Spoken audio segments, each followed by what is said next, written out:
Understood. Understood. I asked you earlier about the cartels being put on notice, meaning they're seeing just like the rest of the world is seeing. Those boats are literally being blown up in front of our eyes. If you are bringing drugs into the United, this is the risk you're taking. At any given moment, you could be alive, and the next moment you could be dead. Because the Mexican government is so corrupt for so many years, and I gotta believe, no matter how you were turned, no matter what your reasoning was for taking that money from the cartels, after a while, it becomes a revenue stream for you. You start just like anybody else. I got money coming in every Friday or every other week. I depend on this money now. How do you think the Mexican government is reacting? Because just like the narcos, the actual government, their revenue is being jeopardized. Yes, it is. And it is. Like right now, a lot of the Mexican army generals that were being paid, let's say on a monthly basis, are not being paid. And it's affecting them because they got used to getting that kind of money. So yes, it's affecting all of that.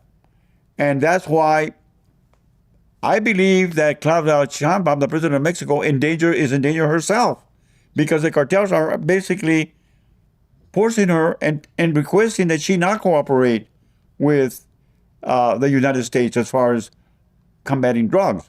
So I believe she's between a rock and a hard place. Here she is trying to placate the generals who are basically taking money from the cartels, and she's trying to also please the United States. So she's in a real delicate situation. Yeah, before she became the president, I want to say this was the bloodiest election season in the history of Mexico. There was something like 13 people running for presidency who, if I got my facts correct, and I'll look it up, that were actually killed. So why would, first and foremost, why would anybody run for president in that country? And secondly, to your point, she's got to know she's caught between a rock and a hard place, because if you don't play ball with the cartels, you're dead.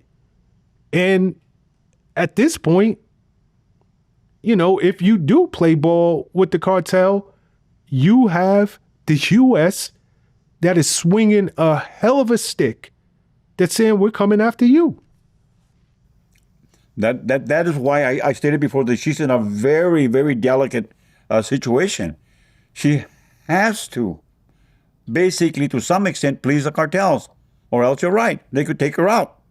At the same time, she's got to, cooperate with the United States in our war on drugs. I wouldn't want to be in her situation.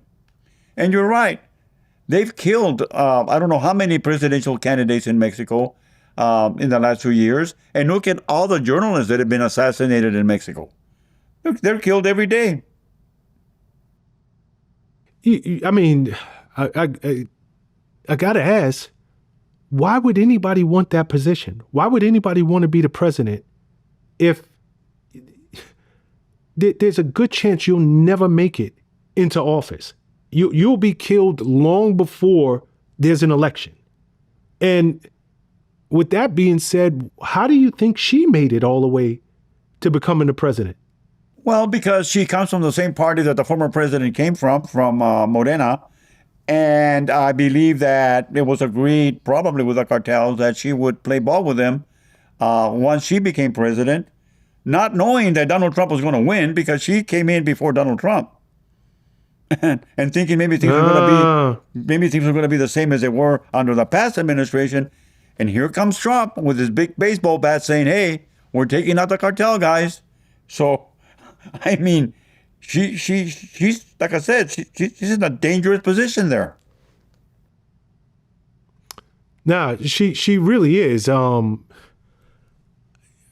wouldn't want to be her. And to your point, there are reporters, there are journalists. I mean, the Mexican cartels has made it very clear nobody's off limits. That is correct. Literally, Nobody's off limits in limits. Mexico nor here. They kill people here too. And I am 100% convinced too that they have government officials, they're bribing government officials in this side of the fence also. That they're bribing U.S. government officials as well. Why are you so convinced? Because why are we so lax on drug dealers here? People get arrested for selling drugs and there's hardly any punishment. I mean, some of these judges are probably on the take too. Have to be.